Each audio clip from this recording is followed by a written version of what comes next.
Welcome back to Your 1230, the only podcast where our guests tell their story with the help of 12 questions in just 30 minutes. I'm your host, Mike Salitro, and today we are really excited to be speaking with Adrian Smude. Adrian got his start in real estate in 2002 when he was evicted, which led him to become a landlord. After 11 years of being a hobby landlord, he discovered his passion for real estate investing by attending an investor meeting. He tapped into the untapped gold mine of mobile homes and has since been following that path. He is a member of 3 mastermind groups, including a high level mastermind, which he hosts. He's the author of the best selling book, How to Buy Mobile Homes, and he travels the country teaching and sharing his secret for success. Adrian, welcome. We're really excited to be speaking with you. Appreciate you having me, Mike. I'm Of excited to course. be here. Of course. So we want to go back to the beginning there. It mentions an eviction and becoming a landlord. Those two things generally don't go hand in hand. So how did that happen? Yeah, I have a fun start to my real estate career. Basically, I was renting a house with my friends. My friends and I were renting, and we were your terrible tenants. We had parties and not the common parties. Actually, no drinking was involved in these parties for our side, but we had spaghetti wrestling parties, mud wrestling parties, pudding wrestling parties, and we even had an eviction that was for parking a motorcycle in the living room. And eventually we got tired of being evicted. And I'm a problem solver. Like I really think we are as real estate investors. So I bought a house, moved all my friends in, and I divided my mortgage up amongst my friends. So at 20 years old, I was living for free and not with mom and dad, which was really cool. And then I eventually bought another house. The second house didn't work out so well. I only understood what the bank said. They said real estate goes straight up. You'll refinance in a few years. You're going to lose a little bit every month until then. This is about the 2008 time is whenever I end up needing to refinance. You know the story. It went down in value. My adjustable rate mortgage started losing even more money every month. So the second one didn't work out so well, but luckily I didn't give up. Was there any hesitation to move said friends in, even at 20 years old, with such activities as spaghetti wrestling and motorcycles in living room? Did you think about it? This might not work out, or was it this is going to be just fine? No, I wasn't smart enough to think it wouldn't work out. And we are still friends today. I was just as guilty, except for the motorcycle part. And I thought that was funny. But I did quickly learn, like, I understand why the landlord was upset with us. It's not that I ever thought he was a jerk, but yeah, I had to start getting strict with my friends, which was not the most comfortable thing. You don't want to tell your friends, hey, clean up, don't do that. But it more seriously, you hit on something really interesting. 20 years old, living rent free, entrepreneurial in kind of action here to divvy up the rooms or the living quarters in a home to have the mortgage paid off by tenants, also your friends. Did you model that after anybody? Did you just kind of fall into it? How did that work out so well? Yeah, I did model it. I had a family member that had some houses very similar. He was doing it in areas of college. So he was kind of doing the college roommate situations. I did look in the college area. So I'm in Central Florida. Plant City is where I grew up, and this was all in the Brandon area. But Tampa has USF, a big college. And at that time, the areas were not good. They were either like really nice and we weren't going to live there, or really crummy and we didn't feel safe. So I ended up somewhere closer to like this Brandon is a suburb of Tampa. And that's just how I did. So I did model my family member, but eh, I don't know. I didn't have. I think I didn't have a limiting belief. Is really what it was. Like, oh, this won't work out, and I didn't just think, oh, what if this doesn't work? I think I was almost naive a little bit, which helped me. Yeah, I was gonna say that's probably the perfect word for it. That is like this is gonna work out just fine. We've got this common interest. Everyone has enough money to pay month to month. This is gonna work out just fine. It did. Um, but kind of fast forwarding ahead because I'm really interested to get into this. How did you how did you determine mobile homes were the right niche to focus on, and how was what was that first transaction interaction? What did that look like? Well, I got to the mobile homes because of a few key pieces. Remember, I told you that second house I bought was a short sale. Yes. fast forward to, I don't know, maybe it was about 10 years later, a little less than that. I thought we were at the top of the market. So, like today, when we're recording this is like 7, 8 years ago. So, I have been extremely wrong. But that short sale, like, was just in the back of my mind. I didn't want to be wrong again. I want to compromise my integrity and not pay my bills again. So, that's what led me to search for something different. And I started talking to the wise, gray haired, if they have hair at all, investor. So the people that have been in the business longer than me, like longer than I've been alive, is what I mean. And they mentioned mobile homes. I started hearing about it. And so then, all right, I got a lead for a mobile home. I went out and looked at it. But why did I pull the trigger on it? Now, this was a 1965 single wide on 0.09 acres. It was not a pretty item. But I was at that point in my career, my life, I was uncomfortable being comfortable.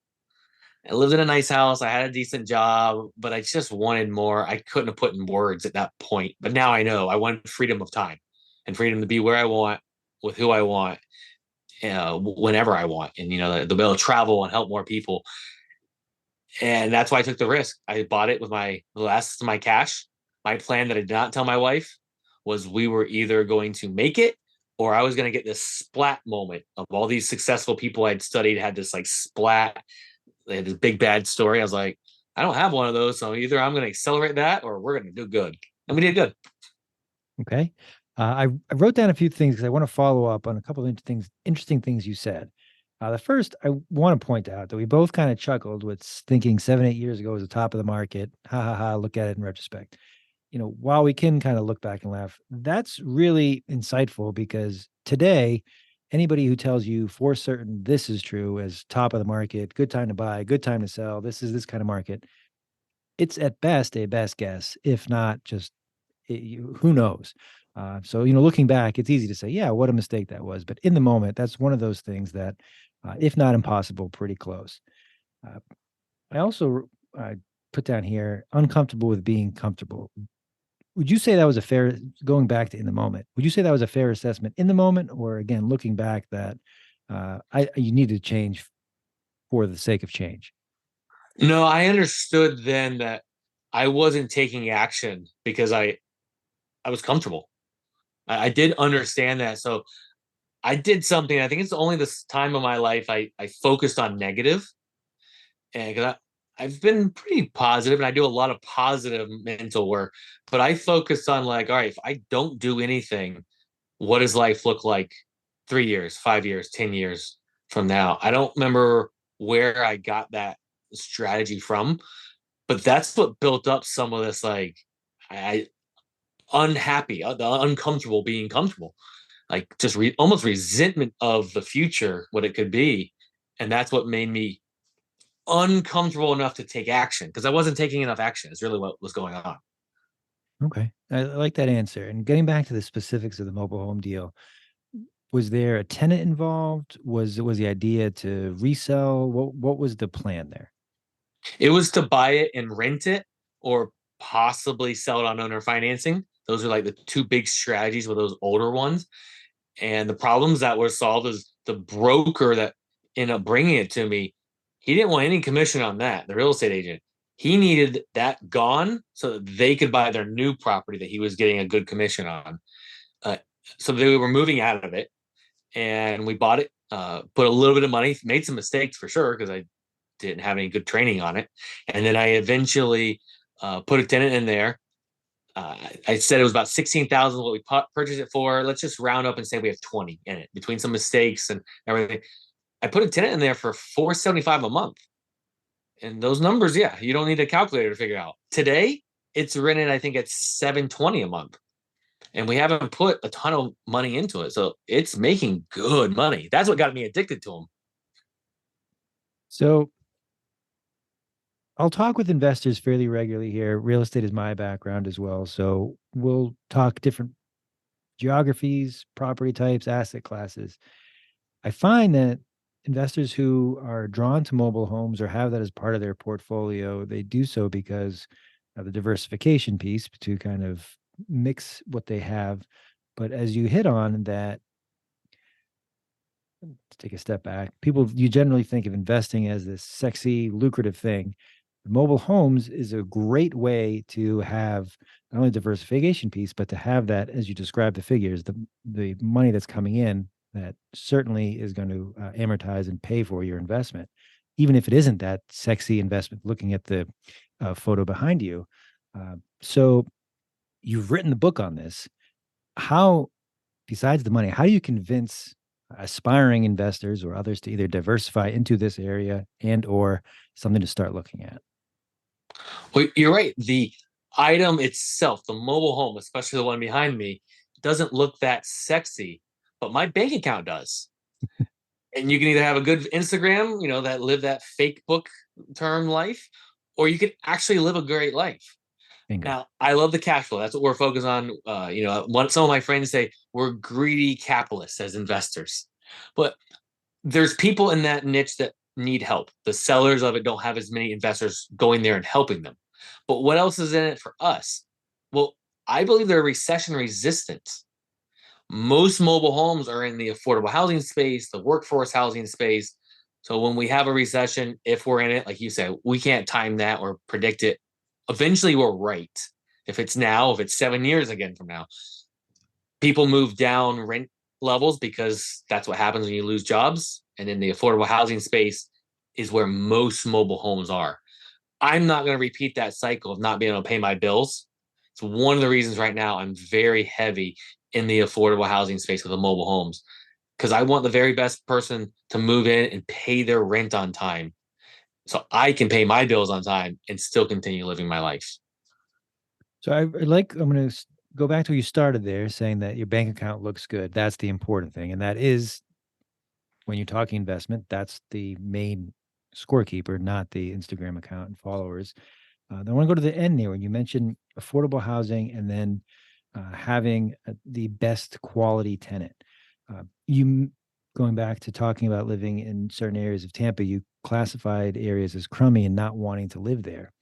Are you providing homes that you would qualify as places people want to live, or how are you attracting quality tenants even at a price point that might be under what might be average or median for a market? So there's someone listening right now, probably a lot of people that are like, Mike, just say the word trailer trash. And because that's a stereotype that comes up. Hollywood, Netflix, it make fun of it. It's good for good chuckles, but it's not always true. It's like stereotypes are always not fully true. But we buy in areas that I feel safe sending my wife, my office manager, there alone at night. That is not a red blue dot on a map. You can't really tell that. So I buy in areas like that people want to live, not have to live. That's just my model. That has what have I bought in bad areas, the quote unquote crummy areas, like I said? Yeah, I made some mistakes. Luckily, I made money, but I could have easily lost money in those. That's my model with it. And we buy properties that are going to attract our blue collar handyman, handywoman that want to live there, take pride in their home, and stay a very long time and take care of it. I really love that answer for two reasons. One, you've referred to making mistakes multiple times in our conversation. And to me, that just shows that you're someone who learns, that you're humble, and that that's part of this journey, that it is not one of these things that, kind of going back to the perception that I'm going to get started, it's all going to be positive and it's all going to be great. That there are going to be steps sideways and backwards, and then being able to learn from them is what the important part is. The other part that is really vital, not only in this conversation, but kind of leverage in general, is the want to versus need to. Is that when there is that want, when you have the ability to have options, you can make better choices and you have better outcomes. Whereas I'm in a position I need to or I must do this now, your options are limited if you have any. So being a provider in that market is really smart. And then the simple test, if I've got employees, I've got family, I've got my wife, is it safe to be there at night? That makes a lot of sense. Um, I want to change gears for a moment. You mentioned positive thinking, mental work. That's something that I think is either overlooked or undervalued or both in a lot of areas. What do you mean when you talk about mental work, and how does positivity impact your personal and professional life? Well, thank you for asking that because I totally agree with you. It is not talked about enough and it's just not done enough. Today, I spend more time studying and doing the self help, the mindset work than I do studying the real estate. I believe real estate or any business is actually pretty easy because someone can hand you, if you copy it 100%, someone that's already successful, you'll be successful. But we stop ourselves because of our mindset. So for me, what does that look like for me? I am a very big Hal Elrod fan of the Miracle Morning. You can find a video of him and just or read his. He actually his new book is coming out. I do that every morning. My version is about an hour and a half, and it primes my day to just be a happier person. To my business runs better if I do that, and I correlate the days that I don't do it. I'll listen to some good mindset stuff. YouTube is full of great stuff on there. Here, before we record this, I knew I need to have good energy and I need to be here. So I did some of my like Tony Robbins power moves.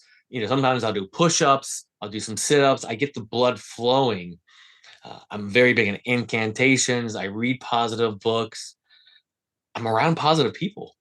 I try to surround I'm in a lot of masterminds, like you said in my bio. Like I'm there because I love the people. I get great ideas, but part of it is just there's a positive energy, and then it's contagious.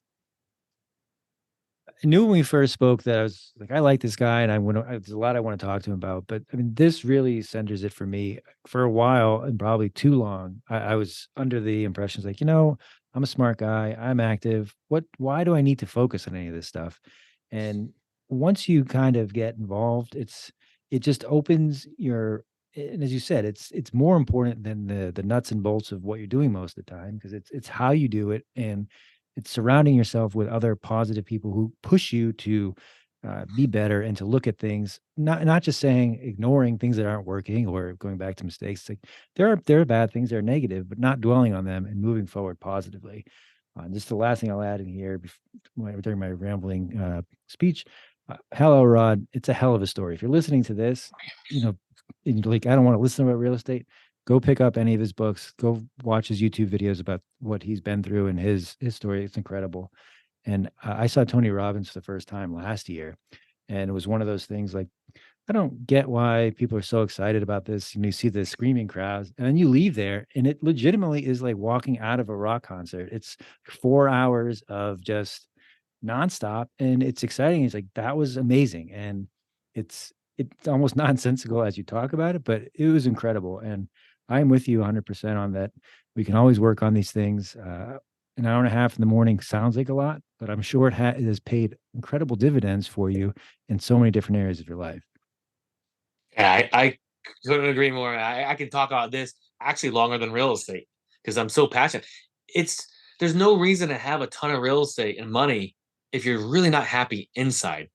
And I wouldn't have told you I wasn't happy, but now looking back, yeah, maybe I was in some denial, or and maybe I was happy. Now I'm happier. Like there's new levels and I'm sure there's new levels I'm going to get to that I don't even realize exist of happiness.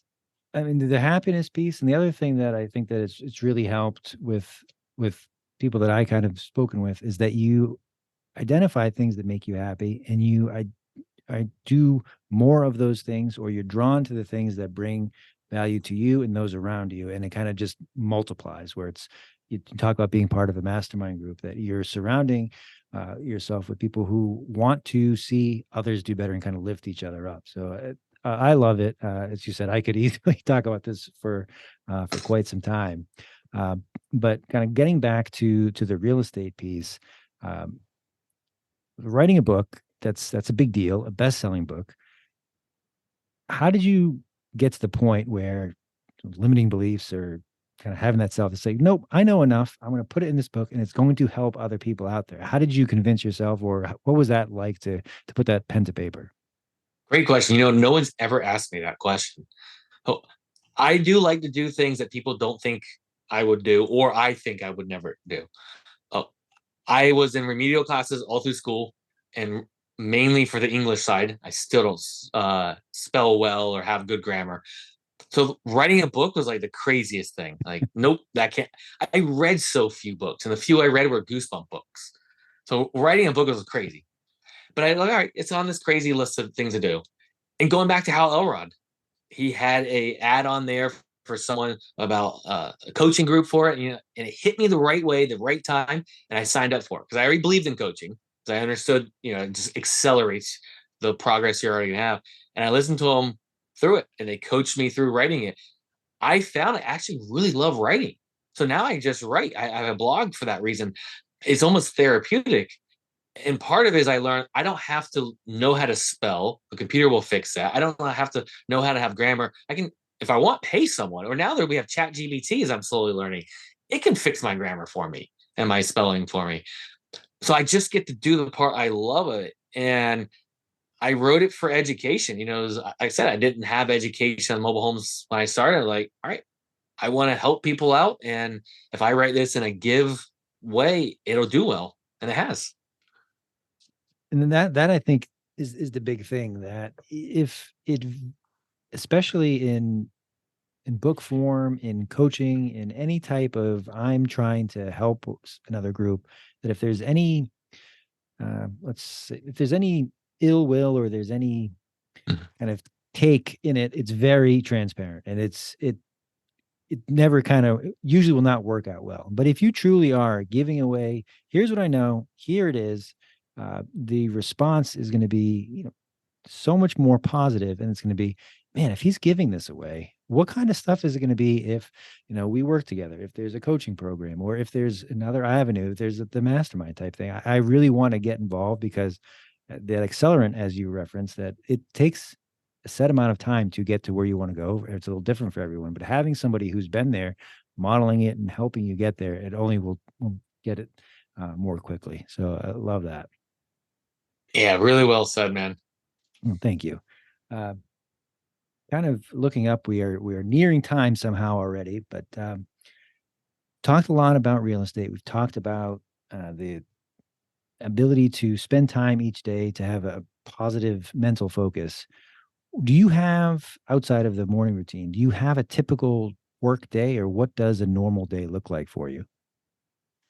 So I moved away from the word balance for life. I moved to the word harmony. And this is something I'm working Ooh. through right now of it. So my wife is a travel RN, and we kind of move around with that. And RNs work 12-hour shifts. So as we're recording this, she's finishing 6 of 8 days in a row working. So I have very heavy days there where I do a lot of my business stuff there.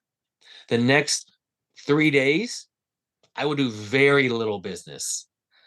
So I don't have a typical day. Now that morning stuff is there. Now it may not be an hour and a half, it may be 10 minutes if it's a day that, we're doing something really together. I want to sleep in.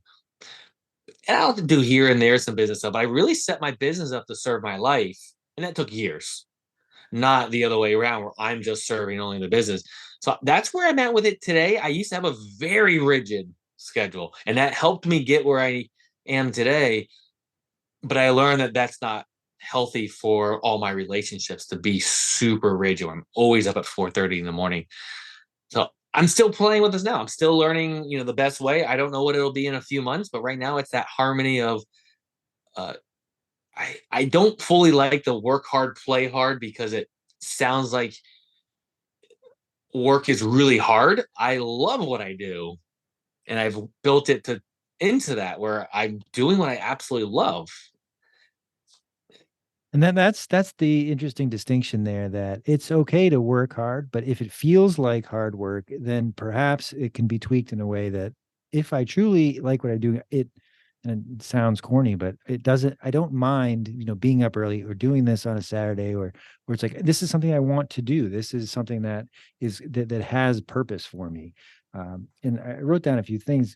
First, going back to the time freedom that you brought up at the beginning here, that is a constant work in progress, and that's something that you're working toward, and that wasn't the case when you started, and it's gotten there over time. So I love that kind of perspective, and the harmony. I like that, because I think of balance as that, things are, people think equals, like that's not balance either. So the harmony piece makes it sound like each day is gonna look a little different. There's gonna be different kind of allocations, and then keep things in harmony. So that's fantastic. Uh, kind of wrapping up here, if people are listening to us and want to connect with you, Adrian, where's the best place for them to do that, or where can they find out more? You can go to my website, lifestyle-rei.com/1230. The numbers, not the words written out. Go there. You'll find my information there. What I really have there is a PDF, quick read, easy to help debunk more myths about mobile homes. 14 myths debunked to help upgrade your mindset so you understand that there's a lot of value there. Maybe you don't become the mobile home investor, but don't leave money on the table when someone contacts you with one and just leave it there. Help that person out, make some money, maybe you wholesale it or you just refer it to someone, have some understanding about them. And you'll get all my social media links through there. I'm on Facebook, Instagram, LinkedIn, and maybe my VAs will get me young one day and get me on TikTok or something else. But that's where you can contact me. I'm here to help. Very nice. We will post all that for sure. And then wrapping up, Adrian, I am very good at jumping around and not following through on thoughts. So, is there anything that I didn't ask you that I probably should have during our time together? Ooh, I love that we got to jump around. In 30 minutes, we have covered a lot of great different topics. One little thing I'll leave with people, because some people may be confused with the different ways to invest in mobile homes. I'll make it quick. Three main ways to invest in them.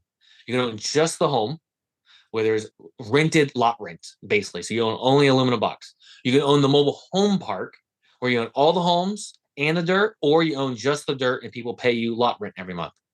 Or you can own the middle one, which is my favorite. It's a single unit, an individual unit, a double wide or a single wide, but it's the trailer, the mobile home, and the dirt. It's a real estate transaction. It's the most forgotten of the three of this already niched investment style. It's in the single family world, and there's a lot of them out there to help. Thank you for going through those different models. This has been a blast. I look forward to doing it again. I wish you nothing but the best and continued success. And until next time, thank you, Adrian. Thank you.